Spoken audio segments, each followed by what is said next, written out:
বন্ধুরা দেখুন, আজকে তাল নিয়ে বসে পড়েছি। এই এখন তাল ভেজা হচ্ছে। এরকম তাল একটা ধুয়ে আমি এই ছাড়িয়ে এই এখন এই তালের এই নোদাগুলো বের করছি। বন্ধুরা দেখুন, একটা আমার নোদা বের করা হয়ে গেল। এবার আর একটা নিচ্ছি, নিয়ে আবার এইভাবে বের করে নেবো। এই দেখুন,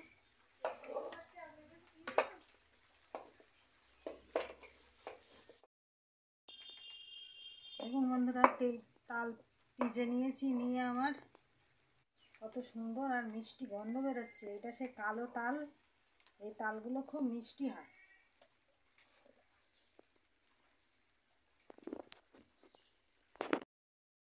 ময়দাটা চেলে নিচ্ছি।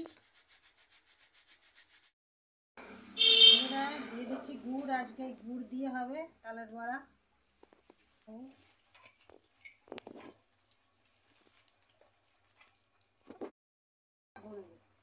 বন্ধুরা গুড় দিয়ে আমি এটা মেখে নিয়েছি, ভালো করে মিশিয়ে নিয়েছি। এবার ময়দা দিচ্ছি। বন্ধুরা এবার দিচ্ছি চালের গুঁড়ো। আগে দিয়েছি ময়দা, এবার দিচ্ছি চালের গুঁড়ো। চালের গুঁড়োটাও অল্প দিতে হবে, ময়দাটা বেশি দিতে হবে।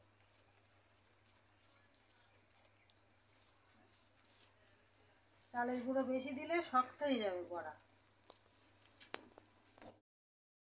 এবার দিয়ে দিলাম অল্প লবণ।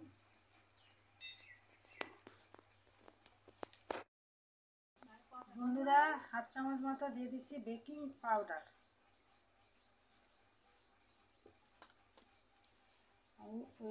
ওই দেখো। নমস্কার বন্ধুরা, সাধনা রান্নাঘরে আপনাদের সকলকে স্বাগত। বন্ধুরা তাল পিজে সব গুছিয়ে গাছিয়ে নিয়ে আমি বসেছি। এবার বড়াগুলো ভেজে নেব। আজকে তালের বড়া দেখুন, সবাই যেমনভাবে বানায় আমিও ঠিক তেমনই বানাবো। ভালো লাগলে একটা লাইক, কমেন্ট ও সাবস্ক্রাইব করে আমার পাশে থাকবেন।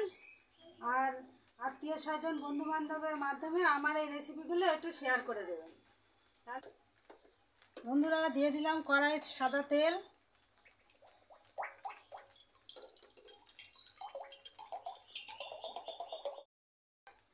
বন্ধুরা আজকে তালের বড়া ভাজা হচ্ছে এখন বিকেলবেলা।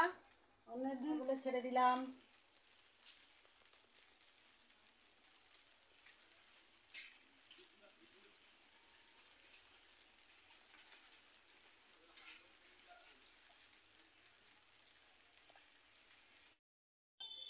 বন্ধুরা দেখুন, লাল লাল করে ভেজে নিয়েছি। এবার তুলে নিচ্ছি।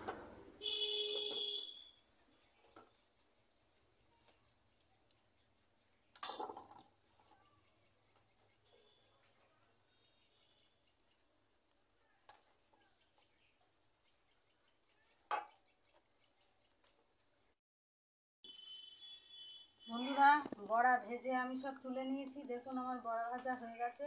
আপনারাও বাড়িতে বানাবেন আর কমেন্ট করে জানাবেন কেমন হলো।